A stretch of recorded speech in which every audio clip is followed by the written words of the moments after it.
Hello everyone, welcome to today's session on the topic algorithms. This is one of the most initial topic whenever you study any programming language. चाहे वो C programming हो या Java हो, algorithms generally सबसे basic topic होता है जहाँ से syllabus start होता है. तो आज हम सीखेंगे कि algorithms क्या है, उसके characteristics क्या है, real life examples क्या क्या है algorithm के और एक algorithm को कैसे लिखा जाता है. So let's directly get into it. तो before understanding the definition of an algorithm हमें ये पता होना चाहिए कि ये एल्गोरिदम लिखना क्यों है. हम कंप्यूटर क्यों यूज करते हैं? कंप्यूटर कोई ना कोई प्रॉब्लम सॉल्व करने के लिए यूज किया जाता है. अब कंप्यूटर के पास हमारे जैसा ह्यूमन ब्रेन तो है नहीं. सो कंप्यूटर को you have to directly give steps, exactly step by step instruction देना पड़ता है कि कोई भी प्रॉब्लम हो तो उसको कैसे सॉल्व किया जाता है. तो हमें उसको स्टेप 1, स्टेप 2, स्टेप 3 करके 1 बाय 1 हमें इंस्ट्रक्शन देना पड़ेगा कंप्यूटर को, तब जाके वो कंप्यूटर उस प्रॉब्लम को अच्छी तरह से सॉल्व कर सकता है. तो ये step by step instructions to solve any particular problem जो हम नॉर्मल इंग्लिश लैंग्वेज में लिखेंगे उसी को हम एल्गोरिदम कहते हैं. तो यही है उसका formal definition. An algorithm is nothing but a step-by-step instruction to solve a particular problem. तो कोई भी प्रॉब्लम होगा तो अगर हमको कंप्यूटर से सॉल्व करवाना है तो आप पहले तो आप कंप्यूटर को बताओगे कि उस प्रॉब्लम के क्या है स्टेप बाय स्टेप सोल्यूशन. आपके हिसाब से आपका जो भी सोल्यूशन है उसको आप स्टेप बाय स्टेप मेंशन करोगे और उसको इंग्लिश लैंग्वेज में, सिंपल इंग्लिश लैंग्वेज में लिखने से that entire thing will be called as an algorithm. अब this algorithm is not code. Don't confuse algorithm and code और प्रोग्राम. कोई भी प्रोग्रामिंग करने से पहले आप एल्गोरिदम लिखोगे. Algorithm is nothing but, simple terms में अगर हम बोलेंगे तो लॉजिक. उस प्रॉब्लम का लॉजिक क्या होगा, उसका सोल्यूशन क्या होगा, सिंपल इंग्लिश लैंग्वेज में लिखना, उसको ही हम एल्गोरिदम कहते हैं. एक बार आपने एल्गोरिदम लिख दिया, उसके बाद आप उसको कोई भी प्रोग्रामिंग लैंग्वेज में कन्वर्ट कर सकते हो, चाहे वो सी हो या आगे जाके C++, जावा, पाइथन, ये सारे लैंग्वेजेस भी आप सीखोगे. तो आप एक बार आपने एल्गोरिदम लिख दिया, फिर आप उस एल्गोरिदम को कोई भी लैंग्वेज में कन्वर्ट कर सकोगे. तो डेफिनेशन फिर से एक बार देखेंगे. तो एल्गोरिदम क्या है? Step by step instruction to solve a particular problem. After that it is the foundation for writing a program. तो जैसे ही मैंने बताया कि एल्गोरिदम में आपको कोई स्पेसिफिक लैंग्वेज में नहीं लिखना है, आप सिंपल इंग्लिश लैंग्वेज में लिख पाओगे.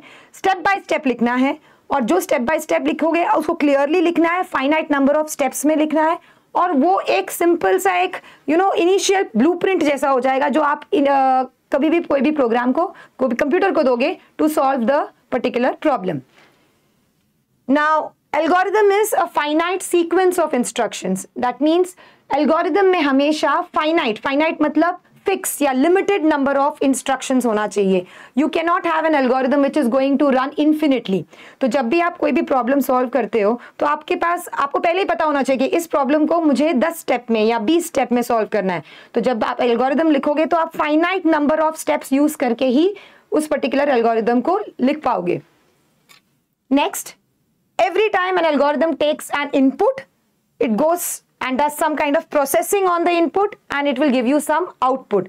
इसका मतलब हर एक एल्गोरिदम के पास कभी स्टार्टिंग में हम कुछ ना कुछ इनपुट पास करते हैं. इनपुट क्या होता है? इनपुट इज नथिंग बट जो आप यूजर से एंटर करवाते हो. लाइक से फॉर एग्जांपल यूजर से नंबर एंटर करवा लिया या यूजर से कोई स्ट्रिंग एंटर करवा लिया या कोई कैरेक्टर एंटर करवा लिया.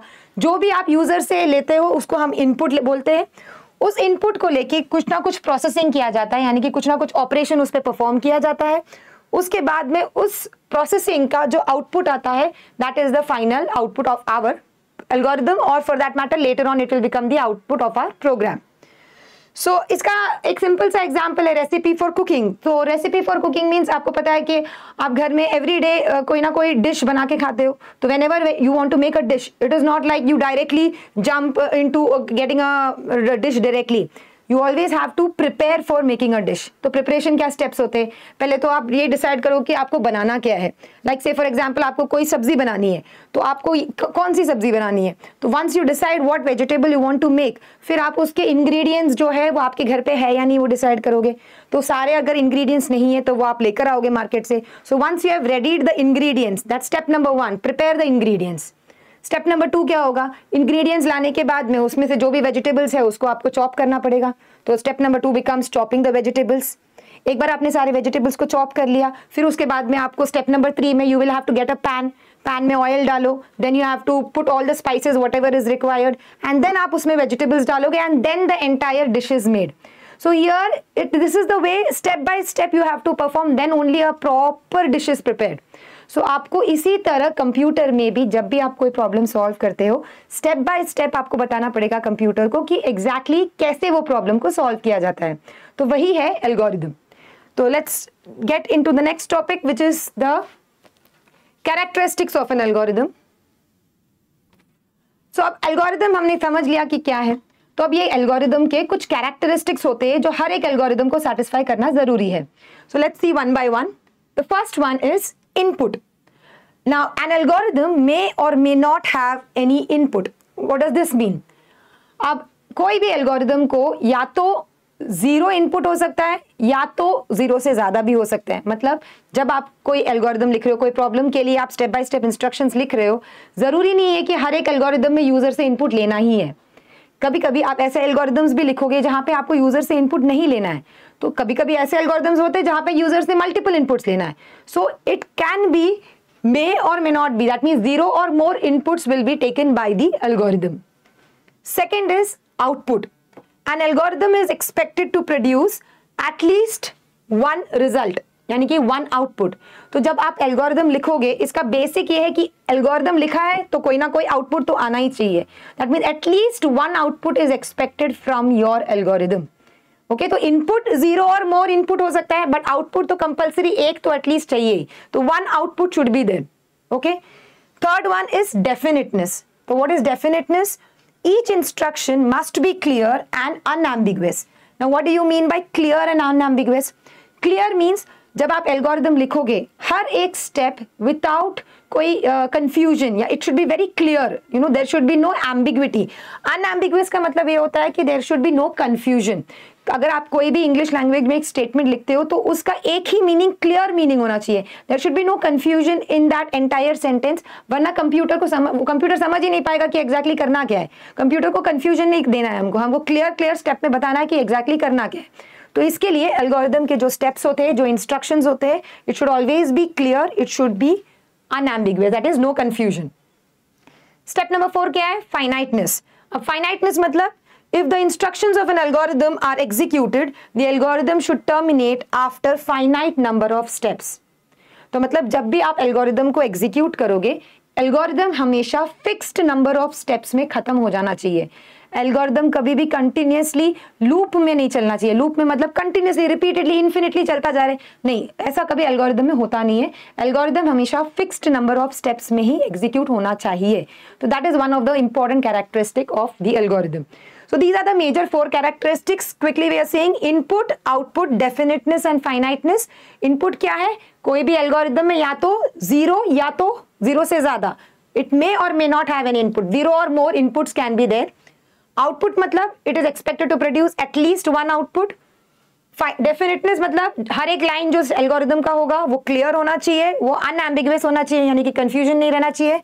एंड फाइनाइटनेस मतलब एल्गोरिदम में हमेशा फिक्स्ड नंबर ऑफ स्टेप्स होने चाहिए. It should not go unlimited. Okay, moving on to the next one. Next we are seeing some real life examples of algorithms. अब algorithms real life में कहाँ use होते हैं? जैसे कुकिंग रेसिपी, ये मैंने आपको ऑलरेडी पहले बता दिया कि रेसिपी कुक करने के लिए आपको स्टेप बाय स्टेप परफॉर्म करना पड़ेगा, तब जाके आपका रेसिपी सही से बन जाएगा. Next, Google search. जब आप गूगल में जाके कुछ ना कुछ सर्च करते हो, that there are many algorithms that Google employs because of which you get a specific search result. तो वो सर्च रिजल्ट में भी बहुत सारी रैंकिंग होती है कि कौन सा रिजल्ट पहले आना चाहिए, कौन सा रिजल्ट बाद में आना चाहिए. तो इसमें गूगल बहुत सारा एक एल्गोरिथम्स अप्लाई करता है, तब जाके आपका सर्च रिजल्ट आता है. तो Google search is one real life examples. Then online shopping, Amazon हो या फ्लिपकार्ट. अब ऑनलाइन शॉपिंग में चाहे आप जब भी आप ऑनलाइन शॉप करते हो तो वहां पे आपने देखा होगा कोई भी प्रोडक्ट आप सर्च करते हो तो इमीडिएटली पूरा एक लिस्ट आ जाता है आपको उस पर्टिकुलर प्रोडक्ट के बारे में. फिर उसके बाद में कभी कभी उस प्रोडक्ट से रिलेटेड बाकी सारे प्रोडक्ट्स को रेकमेंड भी करते हैं तुम्हारे जो भी जितने भी शॉपिंग कार्ट वेबसाइट्स है. तो ये सब कैसे होता है? This is on the basis of the algorithms. मतलब जिन्होंने भी ये अमेजॉन और फ्लिपकार्ट वगैरह सॉफ्टवेयर बनाए हैं, उन्होंने उसके पीछे कुछ ना कुछ लॉजिक लिखा हुआ है, तब जाके आपको उस तरह का आउटपुट आता है जिस तरह का स्क्रीन पे दिख रहा है. Next, ATM withdrawal. ATM withdrawal भी एक अलग रियल लाइफ एग्जांपल है, बिकॉज एटीएम विड्रॉल में क्या होता है, आप पहले जाओगे, आप एटीएम का कार्ड जो है वो एटीएम के मशीन में इंसर्ट करोगे, then the ATM machine will ask you for some kind of PIN, तो आपको पिन डालना पड़ेगा, फिर अमाउंट ऑफ आपको विड्रॉ करना है कि डिपॉजिट करना है, that kind of question will be asked, फिर आप उसके हिसाब से आपका सिलेक्शन करोगे, उसके बाद में आपको सपोज विड्रॉ करना है तो फिर कितना अमाउंट विड्रॉ करना है वो आपको मेंशन करना पड़ेगा, फिर आपने एक बार अमाउंट डाल दिया उसके बाद में आपको कैश आ जाएगा and then you get that thank you वाला सीन। तो this entire step by step process is there which is again you can see in ATM withdrawal application. फिर नेविगेशन सिस्टम्स, चाहे गूगल मैप्स हो, Google Maps जो हम regularly navigation के लिए use किया जाता है, जीपीएस यूज करते हैं हम लोग, इसमें भी एल्गोरिदम्स यूज होता है। देन एलिवेटर ऑपरेशन, तो elevator is nothing but your lift, तो जब भी हम बिल्डिंग्स में लिफ्ट होता है तो लिफ्ट में भी जल्दी से जल्दी लिफ्ट आ जाए, if you have multiple lift in your building, तो कौन सा जैसे ही आप फ्लोर पे प्रेस करते हो तो कौन सा लिफ्ट आपके फ्लोर पे आएगा पहले, तो उसके लिए भी लिफ्ट के ऑपरेशंस में भी एल्गोरिदम्स यूज होता है। Next is music and video recommendations, तो चाहे वो स्पॉटिफाई हो, चाहे वो all the other applications of your music recommendations and song recommendations, सब में एल्गोरिदम्स यूज होता है, तब जाके आपको आपके फेवरेट सॉन्ग्स ही आपके प्लेलिस्ट में या आपको हाईलाइट रिकमेंडेशन में फ्रीक्वेंटली आता रहता है। So all these are the examples of algorithms. Moving on, so now we will actually get into seeing how to write an algorithm. तो there are some basic knowledge that you should have कि algorithm लिखना कैसा है पहले तो algorithm लिखने के लिए पहले तो आप जैसे देख सकते हो you are having a lot of steps, तो you are having 4 steps that I have mentioned, तो हमेशा algorithm को भी इसी तरह step wise लिखना होता है। तो स्टेप 1 क्या है, you have to define your algorithms input, तो आपको कोई ना कोई प्रॉब्लम दिया होगा, उस प्रॉब्लम के लिए आपको एल्गोरिदम लिखना है, तो जो प्रॉब्लम दिया है उस प्रॉब्लम का इनपुट, उसमें इनपुट रिक्वायर्ड है या नहीं रिक्वायर्ड है, ये आपको पहले डिफाइन करना होगा। तो स्टेप number 1 is define your algorithms input, decide कि एल्गोरिदम में इनपुट चाहिए कि नहीं चाहिए। सेकेंड क्या है, एक बार आपने एल्गोरिथम का इनपुट डिसाइड कर लिया, फिर उसमें आपको क्या क्या वेरिएबल्स लगेंगे, मतलब इनपुट अगर यूजर से चाहिए तो उसको कहीं ना कहीं हमको कंप्यूटर में स्टोर करना पड़ेगा, तो वो स्टोर करने के लिए हम कुछ ना कुछ वेरिएबल्स यूज करते हैं, तो वो वेरिएबल्स क्या होंगे उसको डिफाइन करना होगा आपका second step. Step 3, outline the algorithms operations, मतलब आपने इनपुट तो ले लिया, अब क्या ऑपरेशन परफॉर्म करना है, यानी कि क्या प्रोसेस करना है उस पर, क्या आपको कुछ इनपुट लेके उस पर कुछ कैलकुलेशन करना है या इनपुट लेके उस पर कुछ प्रोसेस करना है, whatever it is, whatever is the operation that you have to mention in your next step. And after that finally you will output the results, that is your step number 4। That means एक बार आपका operation हो गया तो आपको कुछ ना कुछ आउटपुट तो आया ही होगा, तो वो आउटपुट को लास्ट में आपको कंप्यूटर की स्क्रीन पे डिस्प्ले करना है या प्रिंट करना है, so that is called as output the result. So this is the generally the concept that is used whenever you write an algorithm, and इसको अगर आप follow करोगे तो आप easily algorithms लिख पाओगे। Okay, so we will now directly jump into understanding or looking into how you write an algorithm. So the first question that we are seeing here is write an algorithm to perform the addition of 2 numbers. Okay, तो यहाँ पे हमें क्या बोला गया है, हमें ये बोला गया है कि हमें एक algorithm लिखना है जिसमें हमें 2 नंबर का एडिशन करना है। तो हमें पहले ही क्वेश्चन से समझ में आ रहा है कि इसमें 2 नंबर चाहिए हमें, तो 2 नंबर कहाँ से लेंगे हम लोग, हम यूजर से ही लेंगे कि यूजर को बोलेंगे कि प्लीज एंटर 2 नंबर्स। ओके, तब यूजर 2 नंबर एंटर करेगा, फिर वो 2 नंबर एंटर करने के बाद हमें उसका एडिशन परफॉर्म करना होगा, एंड फिर एडिशन करने के बाद में जो भी आंसर आएगा वो हमें डिस्प्ले करना है। तो ये ऑलरेडी हमारे दिमाग में आ गया है, तो बस इसको इंग्लिश लैंग्वेज में लिखना है step by step. That is called as an algorithm. So let's directly get into writing.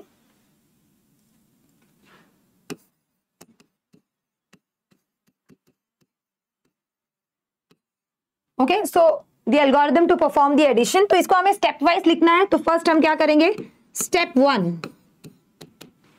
Okay, step 1 क्या होगा, जब भी हम algorithm लिखते हैं step 1 generally हम लिखते हैं start. Okay, because we have to start the program later on, तो इसके लिए हम या तो स्टार्ट लिख सकते हैं। अब इसका कोई फिक्स्ड रूल नहीं है कि आपको वर्ड स्टार्ट ही यूज करना है, कहीं कहीं आपको बिगिन भी यूज कर सकते हो, तो it completely depends upon you whether you want to use the word start or begin. I am going with the word start, तो स्टार्ट हम करेंगे पहले एल्गोरिथम को, फिर स्टेप 2 अब यहाँ पे हमें चाहिए क्या है, एडिशन ऑफ टू नंबर्स। तो जैसे मैंने बोला पहले हमको इनपुट लेना है यूजर से, दो नंबर्स लेना है। तो what we will do, we will first take the input from the user. Input लेने के लिए we will use the word read, read two numbers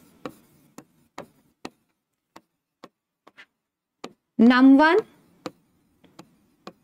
and num2।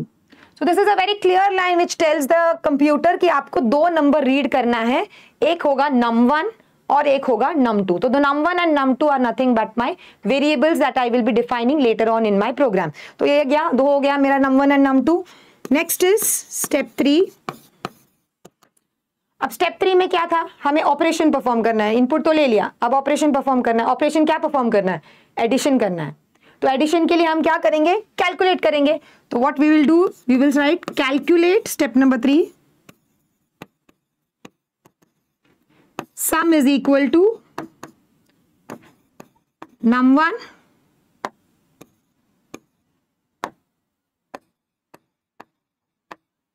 Plus num2। तो that is my step number 3, calculate sum is equal to num1 plus num2।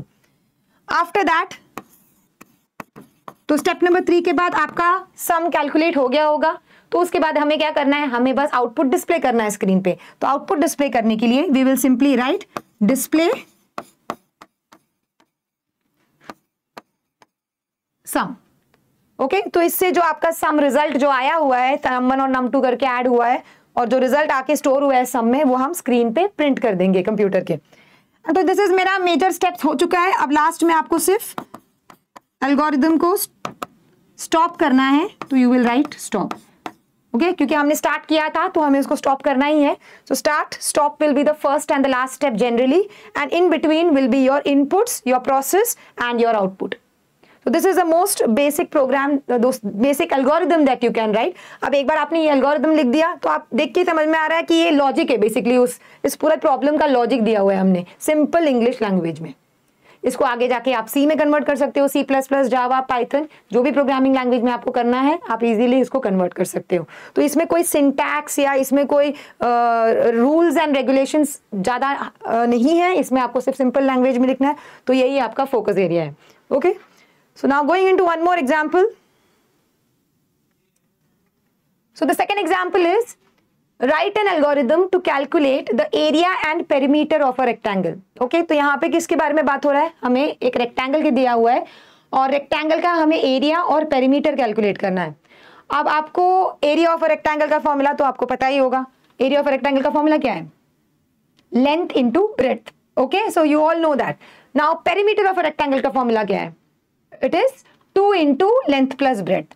तो एक बार आपको formula पता होना चाहिए, एक बार फॉर्मूला आ गया तो बस आपको उसको ऑपरेशन में, एल्गोरिदम में लिखना है। तो let's directly right the algorithm now. तो इसका एल्गोरिदम कैसे लिखेंगे, सो स्टार्ट कैसे करते हैं, स्टेप 1। स्टेप 1 मैंने क्या कहा था पहले, हमेशा आपको क्या लिखना होगा, स्टार्ट। तो यू विल राइट स्टार्ट, कर दिया स्टार्ट। उसके बाद में स्टेप नंबर 2, स्टेप 2 में क्या आपको इनपुट लेना है। अब यहाँ पे दोनों ही, एरिया हो या पेरीमीटर हो, दोनों में आपके क्या रिक्वायर्ड है, लेंथ और ब्रेड्थ रिक्वायर्ड है। तो आप यही चीज यूजर से इनपुट लोगे। So you will write read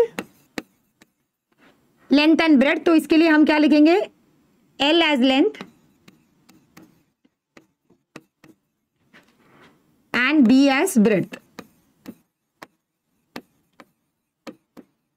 okay, L और B हमारे दो वेरिएबल्स होंगे, जो L stands for length and B stands for breadth. ये हम रीड करेंगे, यानी कि यूजर से लेंगे। उसके बाद में स्टेप नंबर 3, हमें क्या करना है, हमें कैलकुलेट करना है। ओके, क्या कैलकुलेट करना है, एरिया और पेरीमीटर। तो बस उसका फॉर्मूला लिखना है। तो calculate area is equal to, formula जैसे आपको पता है, 2 into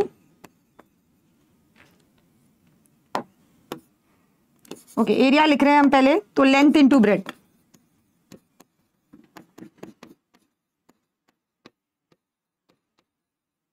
okay, so calculate area is equal to length into breadth, this is the formula. Next step number 4,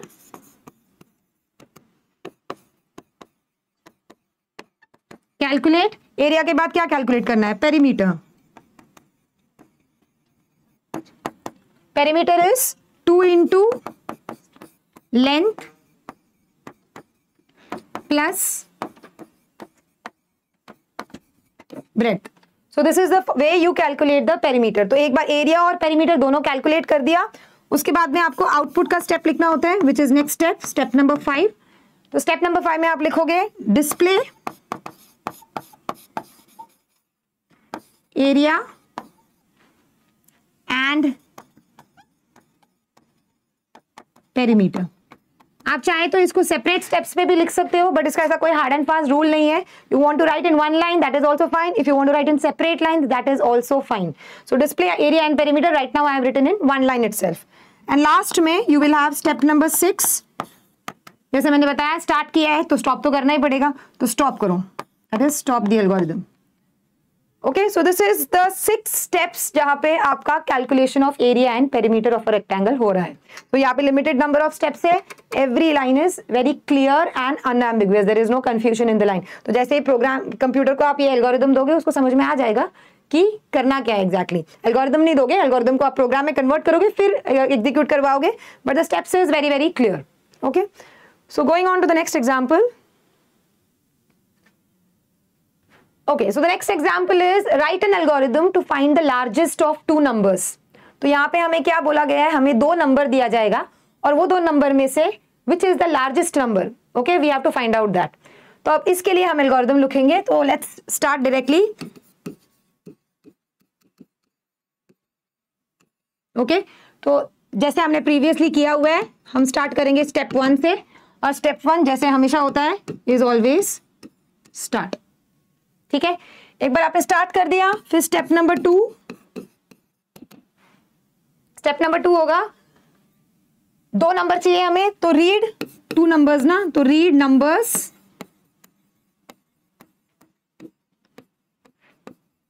num1 and num2. So here we are reading 2 numbers from the user. 2 number लेंगे, variables आप num1 num2 मैंने लिया हुआ है, आपको चाहिए तो आप a एंड b भी यूज कर सकते हो, या n1 n2 भी यूज कर सकते हो. Again it all depends upon you, आपका कंफर्टेबल, आप जिस नाम से कंफर्टेबल है आप वो यूज कर सकते हो. नेक्स्ट, नंबर तो हमने एक्सेप्ट कर लिया, अब हमें उसका लॉजिक लिखना है. अभी नंबर एक्सेप्ट करने के बाद हमें लार्जेस्ट हम नंबर कैसे फाइंड आउट करेंगे, तो इसके लिए हम कंपेयर करेंगे. तो कंपेयर करने के लिए स्टेप नंबर 3 में हम एक इफ कंडीशन डाल देंगे, जहां पे हम चेक करेंगे कि if num1 greater than num2, मतलब अगर नंबर 1 जो है वो नंबर 2 से ग्रेटर है, तो देन इन दैट केस क्या होगा, आपको क्या प्रिंट करना है कि num1 इज लार्जेस्ट. तो if num1 is greater than num2, इधर ही हम कंटिन्यू कर लेंगे, प्रिंट और display, whichever line you want you can use. तो let me use display because I've used the word display only. Display num1 is largest. Okay, तो ये condition अगर true होगा तो डिस्प्ले num1 इज लार्जेस्ट. अगर ये condition suppose false हुआ, then in that case obviously num2 is largest. तो इसके लिए इफ हो गया है, तो इसके बाद में हम एक एल्स लिखेंगे. एल्स में display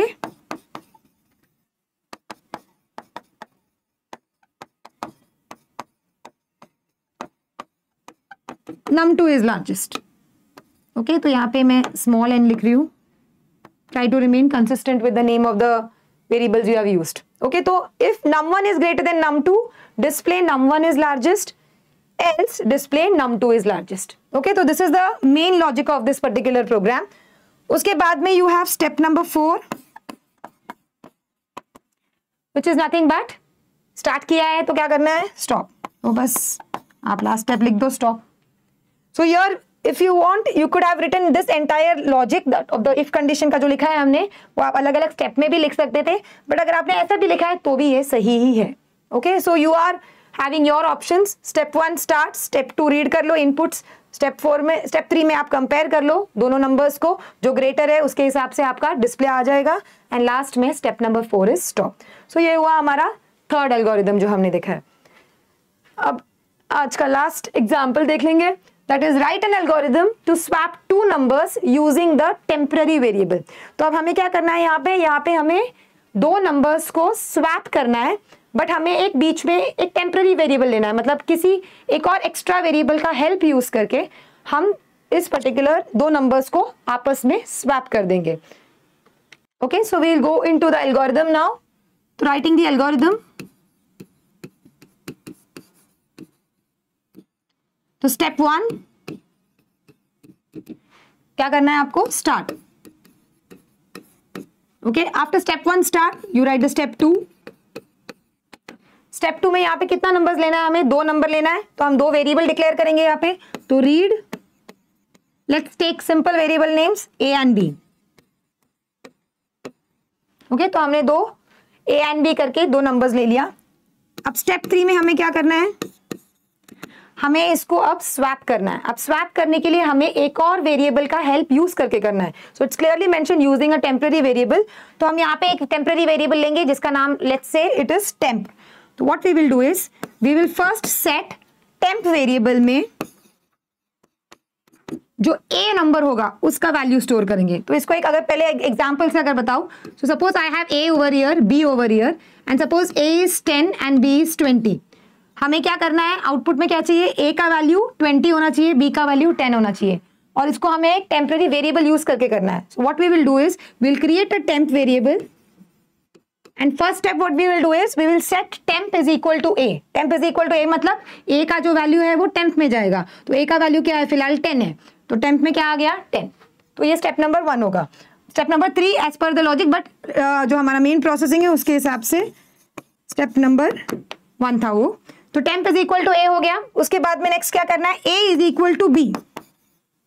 okay, A is equal to B मतलब बी का जो वैल्यू है उसको हमको ए में स्टोर करना है. तो बी का वैल्यू फिलहाल क्या है, 20 है, तो 20 को किस में जाना है, ए में डालना है. तो ए का पहले वाला वैल्यू निकल जाएगा और now it is coming to 20. So now 20 is getting stored inside A. So here this is what the operation is doing. A is equal to B. Next step number 5. Step number 5 में हम क्या करेंगे, B is equal to temp. B is equal to temp means B में अभी हमको temp का value डालना है. तो B में temp का वैल्यू डालना मतलब temp is 10, तो B में अभी क्या आ जाएगा, 10. Okay, so after these 3 lines of execution you will find that कि A में अभी क्या वैल्यू है, 20, B में अभी क्या वैल्यू है, 10. इनिशियली ओरिजिनली A में क्या था, 10 था और B में 20 था. तो आप देख सकते हो ये 3 स्टेप हमने परफॉर्म करने के बाद A का वैल्यू 20 और B का 10 हो गया. इसका मतलब वैल्यू स्वैप हो चुका है. Okay, so this is the algorithm to swap the two numbers, but here हमने एक टेम्प वेरिएबल यूज करके इसको स्वैप किया हुआ है. So this is the way it is to be done. And last में step 6 में आप values को display कर सकते हो जहां पे आपने swap किया हुआ है. So display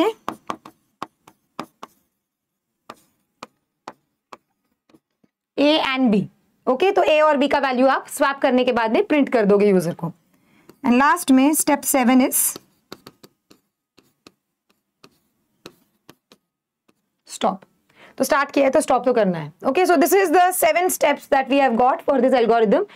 it depends upon you. आपको अगेन ये entire logic you can write it together also or you can write it in separate step. That depends upon you, both are correct. तो step 1 में start, step 2 में दो number को read कर लिया, step 3, 4, 5 में हमने वो लॉजिक परफॉर्म कर लिया स्वैपिंग का, 6 में हमने डिस्प्ले कर दिया स्वैप्ड वैल्यूज को, एंड स्टेप 7 में हमने स्टॉप कर दिया. So this is the algorithm to swap two numbers using temporary variable. Okay, so we have seen multiple examples now of how to write algorithm. I hope it is very clear to you. I have mentioned 2 practice questions जहाँ पे write an algorithm to find the largest of 3 numbers and write an algorithm to calculate simple interest. So this you can try by yourself and check out how much you are comfortable with algorithms. So the more you practice, the more you become comfortable. So I hope you have understood what is algorithm, the characteristics of an algorithm, the various real life applications of algorithms, how to write algorithms, and we have actually practiced various steps also of how to write an algorithm. I hope आपको ये अच्छे से समझ में आ गया है. So thank you all for the session. We will meet in the next session. Thank you.